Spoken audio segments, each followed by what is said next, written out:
할렐루야. 네, 오늘도 주님의 사랑과 은총이 저 여러분의 삶에 가득 넘쳐나기를 소망합니다. 오늘은 말씀 제목이 조금 길죠. 하나님 나라를 향한 도전, 공동선을 향한 실천적 신앙으로 이렇게 말씀 제목을 잡아봤습니다. 아까 여러분이 말씀을 읽다가 아마 이렇게 이 9절에서 7절에 보니까 약간 색깔이 다른 게 있었죠. 공동이익이라고 하는 단어. 공동이익이 물론 그냥 우리가 실제로 뭔가 유익과 어떤 이익을 누린다라고도 말할 수 있지만, 성경에 나오는 제가 공동선에 대한 개념들에 대한 관련된 구절들을 쭉 찾아보면서 가장 그래도 가까운 그런 말씀 구절이 아닌가 생각을 하게 됐고요. 놀라운 사실은 이 공동이익 혹은 우리가 보통 영어로는 common good이라고 얘기를 합니다. 이렇게 공동선이라고 얘기를 하죠. 이 커먼선 커먼 굿이라고 하는 공동선의 개념이 어떻게 보면 인류 보편적인 가치 속에서 서로를 위한 좋은 것들이 무엇인가, 예를 들어 우리가 사랑과 정의와 또 평화와 이런 가치관들이 사실 우리가 공동선이라고 얘기할 수 있거든요. 근데 이런 것은 각 사람에게 성령을 나타내 주신 것은 공동이익을 위한 것이다 라고 얘기하면서, 진정한 공동선의 출발점은 바로 우리 안에 성령께서 은사를 주심을 통해 가능하다라는 것을 볼 수 있습니다. 달리 생각해 보면 성령의 열매라고 하는 것 자체가 여러분 사랑, 희락, 화평, 인내, 자비, 양선, 충성, 온유, 절제, 사실 이런 것들이 우리가 하나님의 성품을 나타내는 어떤 인류 보편적인 그런 선한 것이 아니겠습니까? 그런 의미에서 오늘 말씀 9절에서는 이렇게 사도 바울을 통해서 고린도 교회에 필요한 성령의 은사가 무엇인가를 자세히 얘기했지만, 성령께서 우리 각 사람에게 성령의 은사를 나타내 주심을 통하여서 자신뿐만 아니라 신앙 공동체, 그리고 좀 넓게는 나라와 민족, 세계 열방에 하나님의 어떤 그 공동선, 결국 그러한 것이 있을 때 이 땅에 공평과 정의와 사랑이 가득한 하나님의 나라를 우리는 세워갈 수 있다고 볼 수 있습니다. 그래서 오늘 저는 여러분과 함께 이 공동선을 향한 실천적 신앙, 오늘 첫 번째로 아마 다음 주까지 아니면 길면은 3주 정도 진행이 될 것으로 예상을 하는데요. 참고로 올해부터는 첫째 주하고 셋째 주에는 제가 말씀을 잘하지만 둘째 주에는 우리 양성훈 전사님, 넷째 주에는 우리 배유한 전사님께 전하시기 때문에 조금 흐름이 여러분께 중간에 끊기더라도 양해를 해주시고, 또 나중에 영상을 통해서 여러분이 다시 보실 수 있으니까 그 연결점들을 보시면 되겠습니다. 보통 그 가운데 저는 공동선을 향한 우리 실천적 신앙 차원에서 하나님께서 우리 주빌리 교회를 통해 이 시대의 대학 청년들을 향한 사역의 그런 마음과 비전을 주셨기 때문에 청년 사역을 좀 초점을 맞추어서 나누고자 합니다. 제가 종이를 뽑아올까 하다가 사실 PDF로 해서 이렇게 종이를 인쇄하지 않고 하는 게 환경의 이제 대세이기 때문에 환경보호 차원에서도 이렇게 전사님 이거를 아이패드를 제가 사용을 하겠습니다. 청년들이 인생의 시기에 있어서 사실 열정과 패기로 새로운 희망을 품고서 끊임없이 도전을 하는 시기입니다. 아침에도 우리 예슬이하고 같이 오면서 이제 실제로 이제 학교도 졸업을 했지만 또 다른 학교도 준비도 해보고 직장도 여기도 해보고 저기도 해보고 어떤 게 맞는가 끊임없이 도전하고 시도하는 것은 이 청년들의, 젊은이들의 특권입니다, 사실요. 저도 사실 기성교회 목회를 또 내려놓고 새로운 개척을 할 수 있는 것도 어찌 보면 나이가 아니라 실제로 그 마음에 청년의 마음을 품는다면 얼마든지 가능한 것이 아니겠습니까? 이러한 청년들은요, 자신의 역량과 열정을 활용해서 사회적인 영향력을 키우고자 하고 또 자신의 영역을 확대하고자 합니다. 이러한 성공과 영향력을 단지 개인적 차원만이 아니라 공동선을 향한 청년 사역으로 우리가 지혜를 모으는 것이 이 시대 우리 한국교회 또 우리 주빌리 교회가 함께 해야 될 부분이라고 볼 수 있습니다. 실제로 보니까 청년들이 최근에 기독교 신앙을 지닌 대학생이 사실 15%에 불과합니다. 그래서 2030 세대의 그러한 그 탈종교화 현상이 계속 가속화되고 있는데요.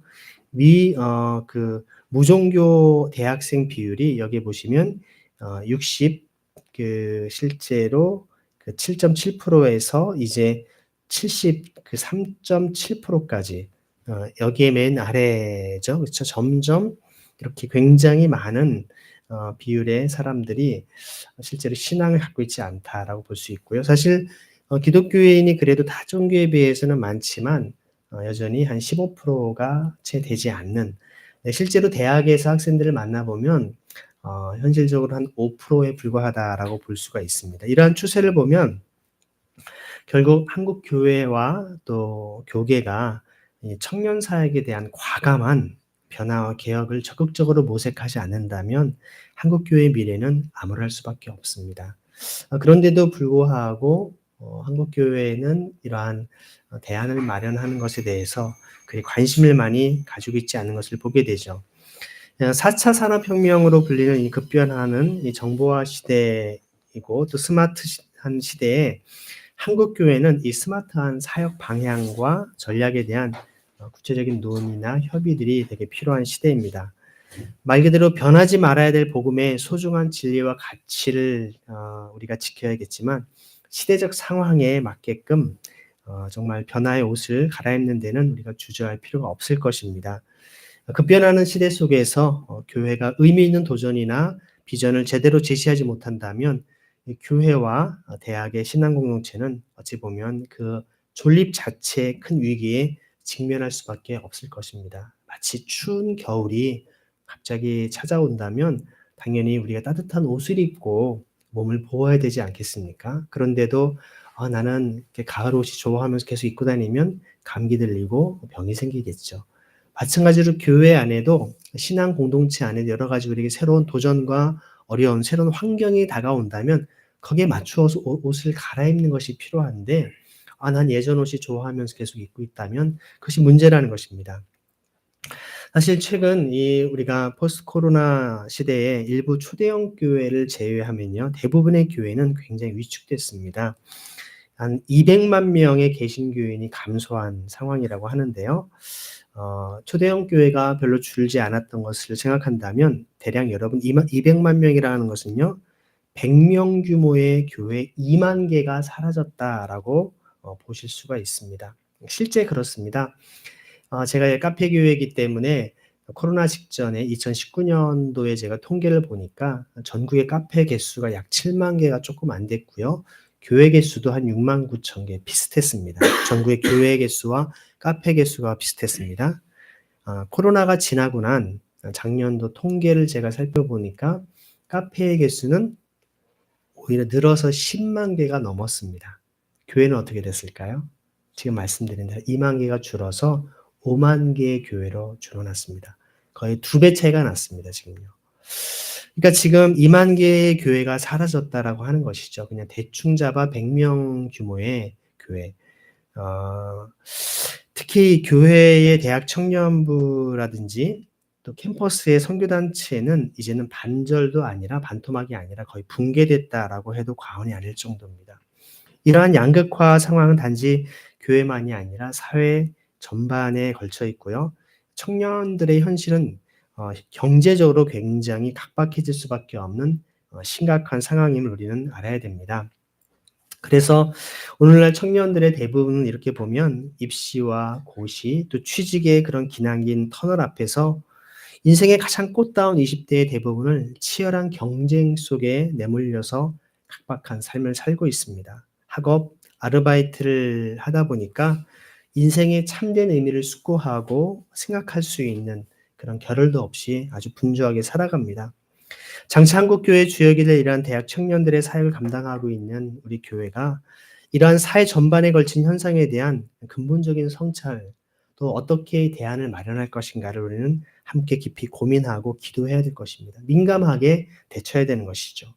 무엇보다도 청년들을 위한 목회와 선교의 새로운 우리가 패러다임을 모색을 하면서 캠퍼스와 교회 사역자들은 분명 기존의 선교 방식에 대한 근본적인 변화를 우리는 촉구해야 될 것입니다. 사실 저 역시도 여러분 아시는 것처럼 대학 청년 사역을 한 25년 이상 계속 해오다 보니까 이런 새로운 패러다임을 모색하지 하지 않으면 안 된다라고 하는 고민을 하게 됐습니다. 여러분 보통 70년대, 80년대 혹은 90년대까지만 해도 소위 IMF 이전 세대만 해도 그냥 대학의 선교단체들을 중심으로 활동들을 많이 했습니다. 그냥 대학생들이 대학에 들어오면 선교단체를 통해서 교회로도 흘러가고 또 많은 신앙 공동체를 세워간다라고 여러분은 알고 있죠. 그런데 말씀드린 대로 지금 우리 2020년대를 넘어서 코로나 시대 이후에는 선교단체들이 거의 다 무너져 있습니다, 여러분. 더 이상 대학 캠퍼스의 선교단체가 대학생들의 신앙을 책임져 줄 것이라고 착각해서는 안 됩니다. 교회가 구체적으로 이들에 대한 우리가 신앙적 케어를 해야 됩니다. 그런데 선교단체의 어떤 방식은 예전에 수십 년 동안 40년, 50년 그 이상 동안 해왔던 소위 전도하고 양육하고 제자 훈련하는 물론 신앙의 중요한 부분을 하는데 그 형태와 방식들이 예전 방식을 그대로 답습하다 보니까 사실 그렇게 매력적이지 않다라는 것입니다. 청년들의 관심을 끌기에는 그렇게 좋은 모습들은 아니라는 것이죠. 이런 상황에서 조금 더 공신력 있고 어떤 뭔가 공적 차원에서의 접근이 필요한데 감사하게도 여러분 아시는 것처럼 작년도에 우리가 숭실대학에서 일어나는 소그룹 체프를 통해서 새로운 그러한 우리가 접근을 통해서 많은 학생들에게 기독교적인 가치관과 나눔을 나눌 수 있는 그런 기회가 생긴 것이죠. 이런 방식들이 특정 대학만이 아니라 많은 기독교 대학들 또 일반 대학 안에서도 우리 크리스찬들을 통해서 더 확산될 수 있도록 지혜를 모아야 될 것입니다. 그래서 사실 기존에 이러한 것들을 우리가 살펴볼 때 우리 청년들의 현실을 보면 이렇게 주거빈곤이 굉장히 심각한 상황을 봅니다. 여기에 계신 우리 청년들은 대부분 집에서 부모님과 함께 생활을 하고 있지만 사실 어떤 대학이라든지 취업을 위해서 또 멀리 고향을 떠나가 있는 경우에는 그 주거 환경들이 기숙사에서 생활하지 않는 이상은 굉장히 어렵고 열악한 것을 보게 됩니다. 청년들의 어떤 그 상황도 보면 이처럼 이 부채도 굉장히 많이 증가하고 있는 것을 보게 되는데요. 참 저는 이 표가 굉장히 의미가 있다라고 보는데요. 이렇게 보시면 연령대별로 20대, 30대, 40대, 50대, 60대 각 연령대별로 어떻게 그 가구주 한 가구당 그 실제로 돈을 버는 어떤 가장 역할을 하는 사람이겠죠. 어떤 자산이 실제 자산이 얼만큼 증가했냐 줄어들냐 보았는데요. 대부분 자산들이 증가하고 있죠. 모든 연령대에 거쳐 평균도 다 늘어나고 있습니다. 그런데 여러분 보시는 것처럼 20대만큼은 전체 평균의 절반도 안 되고요. 또 더 심각한 것은 자산이 감소하고 있다는 것입니다.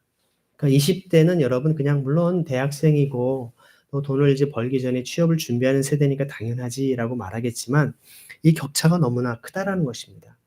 그래서 실제로 20대 이하 여기에 보면 그 평균 한 1,600만 원 이상이 줄어들지 않습니까? 실제로 보면 이들의 부채가 1인당 평균 한 3천만 원 이상씩 있다라고 얘기를 합니다. 그러면 20대의 평균 부채액이 3천만 원이라고 한다면 저는 빚 그렇게 없는데요. 그럼 옆에 사람이 5천만 원, 6천만 원 이상 빚을 지고 있다라는 것입니다. 취업은 안 되는데 계속 어떤 취업을 준비해야 되고 또 부모님의 도움을 받을 수 있으면 그나마 괜찮지만 부모의 도움 없이 혼자 자력으로 실제 살아가야 되는 많은 청년들은 굉장히 어려울 수밖에 없다라는 것입니다. 그러다 보니 다른 연령층에 비해서 청년들의 가계부채는 점점 더 가파르게 증가하고 있고요. 문제는 거기에 그치지 않고 정말 자살까지도 이르게 된다라는 겁니다. 물론 모든 세대에 자살하는 세대가 없지는 않습니다. 하지만 보시는 것처럼 40대 이상은 다 자살 증가율이 감소하고 있습니다. 아까 보시는 것처럼 이 경제적인 그 도표하고 무관하지 않다라는 것입니다. 반면에 20대, 10대, 20대, 30대는 증가하지만 특히 20대의 자살률이 급증하고 있다라고 하는 거. 굉장한 우리가 어떤 눈여겨봐야 될 부분이라는 것입니다. 단순히 우리가 교회 안에서 마음이 좀 힘들고 어렵고 그런 청년들이 그냥 교회 와서 신앙을 가지면 되겠지라고 할 것만이 아니라 우리 영적 차원만이 아닌 실제 물질적이고 정신적이고 우리 현실 세계에서의 청년들의 고충을 우리는 교회가 구체적으로 이해하고 또 공감을 해야 된다는 것입니다. 그러다 보니까 2030이 굉장히 외롭습니다. SNS 시대를 살아가고 있지만 더 뭔가 자신의 영향력들을 확대하고 싶어 하고 더 외로움을 달래려고 하지만 그럴수록 더 깊은 외로움. 그래서 요즘에는 마음의 감기라고 불릴 정도의 그런 우울증도 굉장히 많이 겪고 있죠. 청년 고독사들이 많이 일어나고 있습니다, 여러분. 고독사 하면 예전에 그냥 어르신들, 노령층에서 아무도 돌볼 사람이 없어서 그냥 옆집 사람이 이상해가지고 문을 나중에 경찰 통해서 열어보니까 이렇게 돌아가신 지 뭐 몇 주 지났다, 뭐 몇 달 지났다, 이런 일들이 가끔 뉴스에 나오고 있는데, 이제는 청년들의 고독사가 굉장히 많이 증가하고 있다는 것입니다. 단순히 자살만이 아니라 먹을 게 없어서 그냥 그 속에서 굶어 죽는. 여러분 대학가에서도 보면 대학생들이 식비가 굉장히 비쌉니다. 대학가 여러분 지내보셔서 알지만 한 끼가 웬만한 거는 10,000원 이상 줘야 됩니다. 아무리 싸도 8,000원 이하 식사하기 어렵습니다. 학교 어떤 학내에서의 어떤 학식이라고 하죠. 학교에 있는 식당들은 그나마 그 절반 정도는 되지만 그것도 사실 부담스러워서 학생들이, 제가 숭실대학에 있어 보니까 학생들 학생 식당의 식사비가 6,000원, 7,000원 합니다. 한 끼가. 그러니까 학생들이 그것도 먹기 부담스러워서 편의점에서 김밥, 컵라면 요거로 보통 때웁니다. 네. 서연이도 그런가요? 학생들이 물론 그냥 바쁘니까 잠깐 뭐 짧은 시간에 그렇게 하려고 하는 것도 있지만 실제 얘기를 해보면 재정적으로 되게 부담스러운 거예요. 여러 가지 생활비가 많이 들어가는데 부모의 도움을 받는 학생들도 그러한데 그렇지 못한 경우는 더 심각하다는 것입니다. 그래서 원래 청년들이 갖고 있는 그런 고통이 무엇인가를 그래서 오늘 주로 살펴보는 것은 우리가 공동선을 향한 우리 어떤 실천적 신앙을 위해서 먼저는 청년들의 고충을 좀 충분히 우리가 좀 먼저 공감하는 차원에, 오늘 어떤 메시지 속에서는 뭐 특별한 대안은 제가 제시하지는 않습니다. 몇 가지 문제 나열처럼 느낄 수 있을 텐데 그래도 뭐가 문제인지를 우리가 알아야만 청년들을 도울 수 있지 않겠습니까? 첫 번째는 이런 경제적인 어려움을 겪거나 일자리의 불안정성에 직면하는 경우가 되게 많습니다. 여러분 아시지만 IMF 이전만 해도 이렇게 직장하면 그냥 평생 직장이었습니다.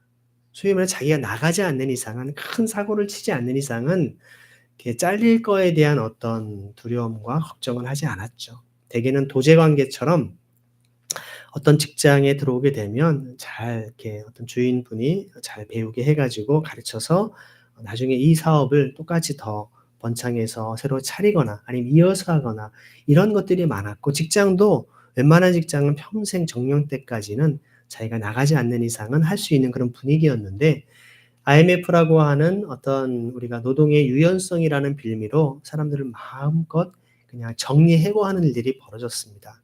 근데 사실 유럽의 경우에는 실제로 실직을 하게 되면 실업급여를 받을 수 있는 사회적 안전망이 갖춰져 있습니다. 한 80% 이상을, 예를 들어 한 300만 원을 받으면 80% 얼마입니까?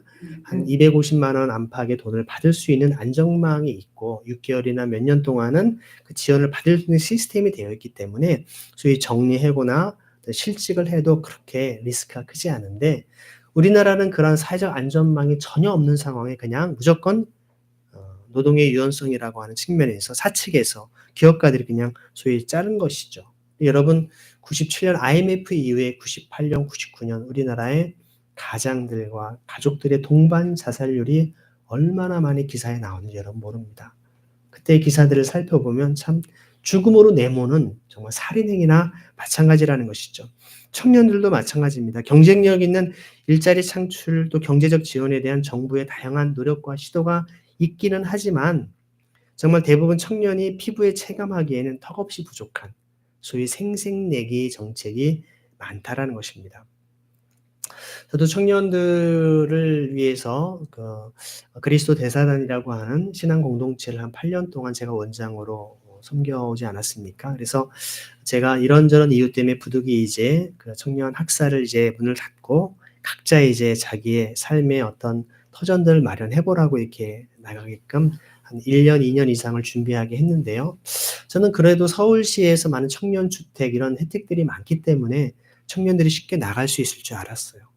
제가 한 20여 명의 청년들과 함께 지냈던 그 친구들이 한둘씩 빠져나가는 것을 볼 때 새로 결혼을 해서 신혼 커플이 되지 않는 이상은 청년 주택을 마련하기는 정말 하늘의 별 따기처럼 어렵다라고 하는. 그래서 학생들이 와서 "아 목사님 저 어떻게 구했어요." "어떻게 구했어?" 월세를 구했대요. 그 월세 구하는 것도 쉽지 않아서 이러한 현실들을 볼 때 서울시나 정부에서 청년들을 위한 그 많은 혜택이 있는데 과연 도대체 누구한테 들어가고 있는가? 실제 그 혜택을 따내기는 굉장히 어렵다라는 것이죠. 두 번째는 여기 나오는 것처럼 청년들은 교육과 진로 선택에 많은 압박을 받습니다. 학업 부담도 있고요. 또 취업 가능성, 이 개인적인 관심사와 사회적인 요구 사이에서 균형을 유지하고자 하는 많은 압박에 노출되어 있습니다. 그러다 보니 아까 불린 것처럼 마음의 감기라고 불리는 이 우울증이나 우울감에 짓눌려서 대인 기피증이라든지 혹은 공황 장애까지 겪는 경우들이 많습니다. 예전에 일제시대와 혹은 전쟁을 경험하신, 그래서 허리띠를 졸라매고 한국 사회에 이렇게 산업화와 경제 성장을 이루었던 우리 기성세대 어르신들을 볼 때는 '아 요즘 청년들 참 나약해. 정신 상태가 왜 그래? 열심히 하면 되지. 뭐든지 하면 되잖아.'라고 말씀들을 하십니다. 하지만 아까 말씀드린 것처럼 경제가 막 성장할 때는요, 나가서 뭐만 해도 돈벌이가 됐고 먹고 살 수가 있었습니다. 근데 오늘날은 그렇지 않다라는 거예요. 소위 말해서 좋은 대학을 나와도 취업하기는 그야말로 하늘의 별 따기처럼 힘든 세상이라는 것입니다. 그리고 또한 세 번째 여기 보는 것처럼 이 청년들은 사회적인 기대와 또 사회 가치 충돌에 직면을 해서 다양한 세대 간의 가치관 차이와 문화적인 다양성에 대한 이해와 조화를 이루고자 하는 것이 큰 도전이자 고민거리입니다. 세대 간의 생각들이 굉장히 차이가 큰 것이죠. 소위 여러분 20 대를 가리켜서 우리는 디지털 네이티브라고 하는 용어를 씁니다. 그러니까 Z세대라고 하는데 SNS를 비롯해서 스마트폰 사용이 익숙하지 않은 기성세대와의 문화적 편차가 점점 심해지죠. 아마 앞에 계신 우리 청년분들은 책을 보는 것보다 스마트폰을 통해서 이렇게 PDF로 뭔가 자료를 넘겨보는 거 훨씬 더 편하죠. 그렇죠. 아마 뒤쪽에 계신 우리 기성세대 분들은 저도 지금 스마트폰 아무리 PDF 누가 전해줘도 보기가 어려워요. 저도 지금 사실 이렇게 어렵지 않게 오늘 이렇게 종이가 아닌 이것으로 넘겨보고 있지만 기성세대 분들은 종이를 책을 가지고 봐야지만 이해가 되고 줄도 긋고 이렇게 그게 됩니다. 이게 참, 그래서 저희 같은 경우는 이렇게 디지털 이주민이라고 얘기해요. 넘어가는 세대. 마치 여러분 외국에 가서 자녀들하고 새롭게 이제 새로운 삶을 개척하기 위해서 영어를 배워 가면서 하면 영어 배우는 게 어렵죠. 근데 어린아이들은 그냥 학교를 다니면 자연스럽게 그냥 알게 되고 2 세, 3 세가 되면 그냥 영어 하는 게 더 자연스러운 게 되죠. 마찬가지예요, 여러분. 지금 디지털 네이티브라고 하는 것은 지금 우리 청소년들, 대학생들은요, 그냥 스마트폰을 어려서부터 봤기 때문에 그냥 자연스러워요. 근데 우리가 이 친구들에게 뭔가 정보와 지식을 가르쳐 주려고 한다? 사실은 우리가 배워야 됩니다. 거꾸로 제가 대학에서도 강의를 해 보면요, 제가 이렇게 강의하면 바로 학생들이 교수님 그거는 이게 아니고 이런데요." 더 정확한 뭐 정말 위키피디아라든지 혹은 뭐 네이버 검색을 통해서 정확한 것들을 더 얘기를 합니다. 단순히 지적인 정보를 제공하기 위한 노력들은 이제는 기성세대가 하지 말아야 됩니다. 그는 오히려 신세대들 혹은 Z세대들이 훨씬 더 잘하고 있습니다. 어떻게 그런 것들을 찾고 도울지에 대한 방향과 방법들을 함께 나누는 것들이 필요한데요. 네 번째, 청년들은요, 자신의 정체성과 자아 실현에 대한 탐색을 모색하고 있습니다. 생계와 생존을 위한 취업과 창업에 대한 관심, 또 도전으로 때로는 실수와 실패를 통해서 여러 가지 어려움과 좌절을 겪습니다. 이런 것도 사실 개인적인 성장과 발전을 위한 중요한 기회가 되기도 하죠. 그렇기 때문에 옆에서 우리는 격려해 줘야 됩니다. 그래서 제가 이런 얘기를 많이 합니다. 우리가 보통 제품이냐 작품이냐라고 말할 때 하나님은 우리를 걸작품으로 보시지 않습니까? 여러분 제품은요. 신제품이 나오면 옛날 제품은 그냥 버려지는 것입니다. 마치 시대가 계속 요구하는 제품처럼 취급해 버리면 대학은 학생들을 제품처럼 취급합니다. 기업이 요구하는 사회가 요구하는 제품을 만들어 주려고 하죠. 하지만 신앙은 우리의 기성세대는 신앙 안에서 하나님의 작품으로 봐야 되는 겁니다. 여러분 걸작품은요. 예를 들어서 여러분 레오나르도 다빈치의 훌륭한 작품이 있다면 우리는 감상하고 감탄하는 겁니다. 이걸 왜 이렇게 만들었어? 이거 바꿔야지." 누구도 얘기하지 않습니다.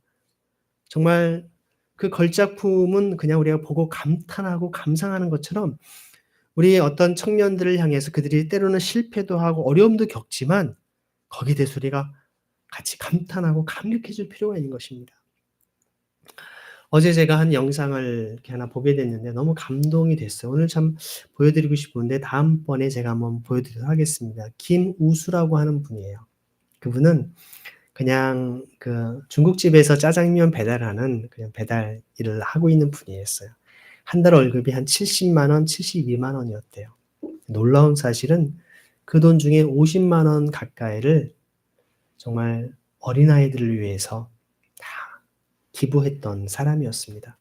그리고 자기의 보험금을 들어 가지고 그 보험금을 가지고서도 정말 자기가 죽고 나면 어린아이들에게 다 갈 수 있게끔 소년, 소녀 가장 아이들에게. 근데 사실 그분은 2살 때 부모에게 버려진 고아였습니다. 고아원에 들어가서 살다가 너무나 답답해서 12살 때 고아원을 뛰쳐나왔어요. 12살에 뛰쳐나와서 뭘 할 수 있겠습니까? 초등학생 나이입니다. 사회 정말 학교도 제대로 다니지 못하고 그야말로 사회 밑바닥에서 안 해본 일이 없을 만큼 그리고 나중에 이제 성인이 되어서는 나쁜 짓을 했죠. 오히려 앵벌이를 이제 다 어떤 관리하면서 그런 나쁜 짓도 하고 그래서 감옥에도 여러 번 왔다 갔다 하다가 사과나무라는 책을 보고서 거기서 감동을 합니다. 특별히 한 아이들 정말 자기 같은 자기보다 더 어렵게 지내는 아이들이 있다라는 소식을 듣고 거기 후원을 얼마 하게 됩니다. 한 세 아이 가운데 소년 가장으로 지낸 아이가 자기 동생이 척추에 문제가 있어서 앞으로 된 가방을 하나 사고 싶은데 그런 얘기를 보고서 자기 돈을 선뜻 거기에 보내주고 나중에 그 정말 소년 가장인 그 친구에게 그 아이에게 답장을 받습니다. 자기 동생이 그 가방을 뽀로로 가방인데요. 그 가방을 보고 너무나 좋아한다라고 하는 편지를 쓰면서 "감사합니다. 감사합니다. 감사합니다." 3번이나 "감사합니다." 그 편지를 읽고서 마음이 깊은 감동을 느끼고서는 '내가 이제 감옥에서 나아가서 교도소에 나가서는 더 이상 이런 나쁜 짓을 하지 않고 이런 아이들을 위해서 살겠다.' 하고 그때부터 아이들을 위해서 열심히 자기의 돈 번 모든 것 대부분들을 그렇게 그래서 한 5명의 아이들을 마치 부모 역할처럼 필요할 때마다 옷도 사 주고 돈도 후원도 하고 계속 했던 것입니다. 여러분 이렇게 기부하고 나누는 것은요. 결코 돈이 많아서 할 수 있는 거 아닙니다. 아직 저는 제가 돈을 그렇게 뭐 많이 벌지 않아서요. 제가 나중에 돈 벌면 하죠. 아직은 나중에 이렇게 얘기합니다. 사실은 그것은 돈 문제가 아니죠. 무엇이 문제일까요? 마음이 문제입니다. 한 달에 70만 원 버는 정말 중국집에서 배달을 하는 그 사람도 그렇게 많은 아이들을 돕고 정말 그 아이들을 위해서 정말 살아왔는데 여러분 우리가 도울 수 있는 일이 얼마나 많겠습니까? 그런데 2011년에 그분이 정말 불의로 교통사고를 나서 사망하게 됩니다. 결국에는 그의 인생이 이제 나중에 영화로 알려지게 되고 그 영화의 제목이 바로 철가방 우수씨라고 하는 그 영화로 나와 있습니다. 여러분이 한번 2012년에 나온 영화인데요. 그 또 영화를 통해서 얻은 모든 수익금들을 다 또 불우한 아이들을 돕는 일에 쓰여졌다고 합니다. 이처럼 우리 가운데 단순히 지금 청년들의 현실이 어렵고 힘드니까 다들 어쩔 수 없어라고 우리가 절망만 할 것이 아니라 그런 어려움 가운데에서 나름대로 그런 선을 베풀고 나눔과 기부를 통해 아름다운 삶을 사는 그런 청년들도 있는 것을 보게 됩니다.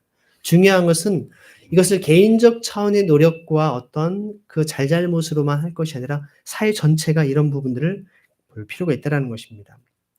마지막 다섯 번째가 청년들은요, 사회적 문제에 대한 관심, 참여를 보여주는 것에 대한 압박을 많이 받습니다. 환경 문제, 또 사회적 불평등, 인권 등 다양한 사회적 문제에 대한 인식과 참여 방법을 찾는 것도 청년들에게는 중요한 관심사입니다.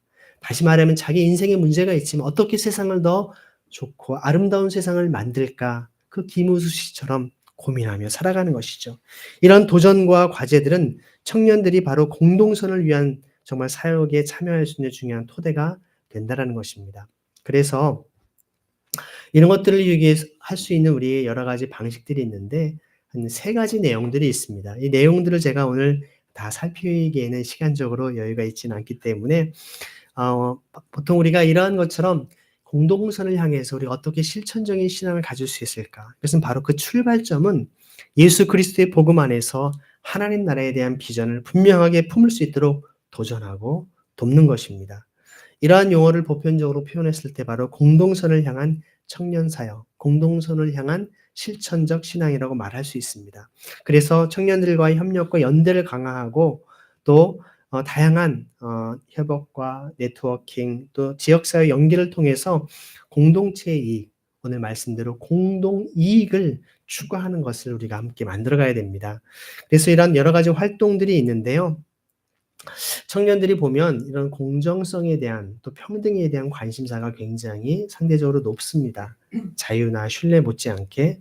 그러다 보니까 어떻게 보면 하지만 이 사회에는 소수의 사람들이 많은 부와 권력을 누리고 있다 보니까 대부분의 사람들이 이런 어떤 기울어진 운동장 속에서 여러 어려움들을 경험하는 것을 보게 됩니다. 그런데 이런 사회를 세상은 그래 더 열심히 공부해, 더 스펙을 더 쌓아야 돼 라고 하는 이 능력주의적인 측면에서 저 사람이 노력이 부족해서 그렇지 더 노력해봐. 하늘은 스스로 돕는 자를 돕지 않겠어? 라고 얘기합니다.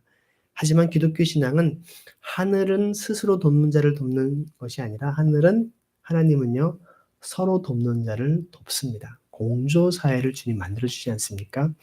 자기 개발이 얼마나 덫인지, 정말 세상이 그렇게 우리를 자꾸 더 노력하지 않으면 안 된다라는 식으로 몰아붙이는, 근데 아무리 노력해도 성공할 수 없는, 아무리 노력해도 일어설 수 없는 그런 어려움 가운데 있는 분들이 있다라는 것입니다.